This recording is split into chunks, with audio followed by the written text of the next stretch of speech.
Good morning students. I am Meenakshi Meena from GPC Karauli.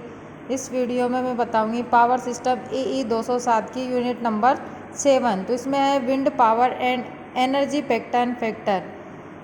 तो wind power को कैसे कैलकुलेट करते हैं। तो विंड पावर को कैलकुलेट करने के लिए सबसे पहले हम बात करें तो कि यदि सूर्य की किरणें धरातल पर या ज़मीन पर पड़ती है तो टेम्परेचर डिफरेंस होगा। तो टेम्परेचर डिफरेंस के कारण क्या होगा, हवाएं चलती है। तो इन हवाओं को हम क्या बोलते हैं, पवन बोलते हैं। लेकिन इन हवाओं के साथ में कुछ काइनेटिक एनर्जी होती है, तो उन्हें क्या बोलते हैं, पवन ऊर्जा भी बोलते हैं। या इस काइनेटिक एनर्जी से इलेक्ट्रिकल एनर्जी कन्वर्ट कर सकते हैं। तो इलेक्ट्रिसिटी जनरेट करने के लिए इस काइनेटिक एनर्जी का उपयोग लिया जाता है। तो यदि हम बात करें तो पवन का वेग अगर यदि हम v मान लें तो काइनेटिक एनर्जी को किस इक्वेशन से के ई बराबर क्या होता है, हाफ mv²।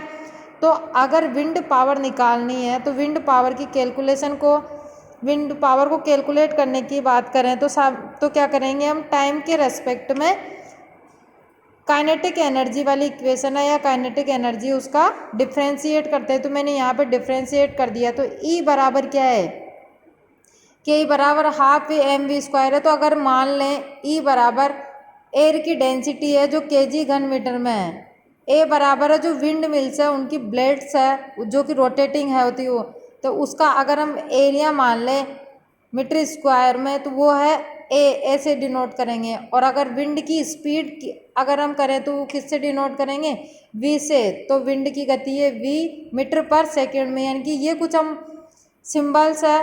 तो E एयर की डेंसिटी, A हो गया विंड मिल के ब्लेड का एरिया, V हो गया विंड की गति।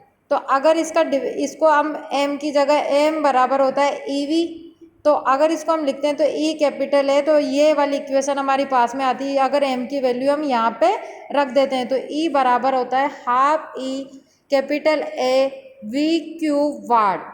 तो ये P बराबर क्या है, विंड पावर है। E क्या है, एयर की डेंसिटी, और A क्या है, विंड मिल का ब्लेड का एरिया, यानी कि ब्लेड का जो टोटल एरिया है मीटर स्क्वायर में, और V क्या है, विंड की गति। तो अगर हम बात करें यहाँ पे तो इस इक्वेशन से क्या पता लगा सकते हैं कि V directly proportional to E।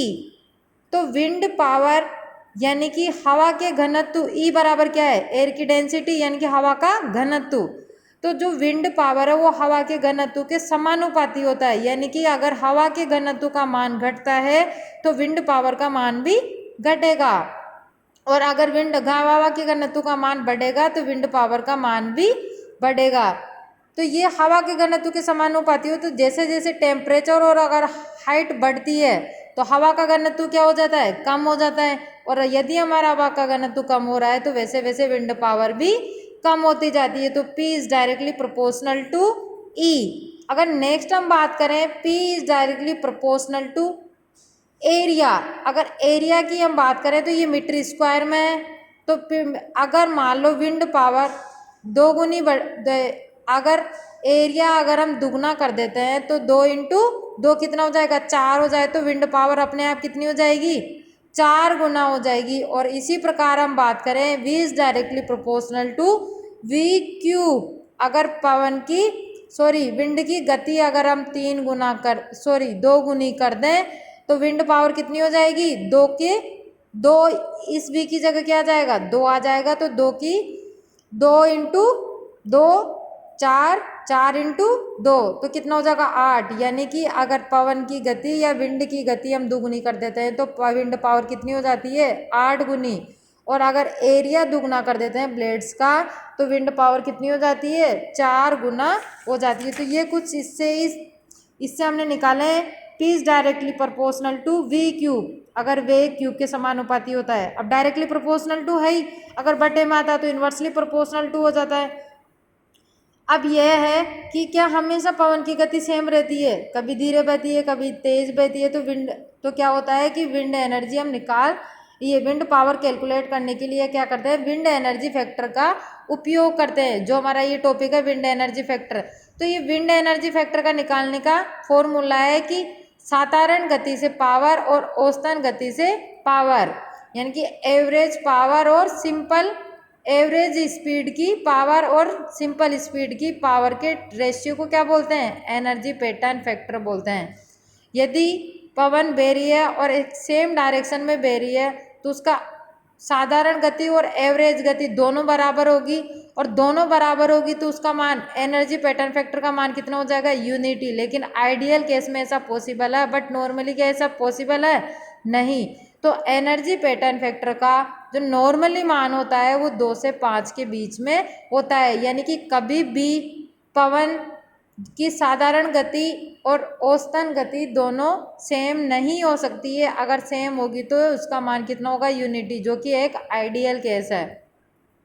अब यदि अगर जमीन भी रफ हो तो उस पर क्या कोई अवरोध उत्पन्न हो रहा है तो पवन की गति वैसे ही कम हो जाती है। अगर ज़्यादा ऊंचाई पर तो पवन की गति स्पीड बढ़ जाती है कभी, यानी कि पवन की गति कभी बढ़ती है और कभी घटती है। तो विंड पावर के लिए एनर्जी पैटर्न फैक्टर का उपयोग किया गया है। तो यह है एक हमारा एनर्जी पैटर्न फैक्टर।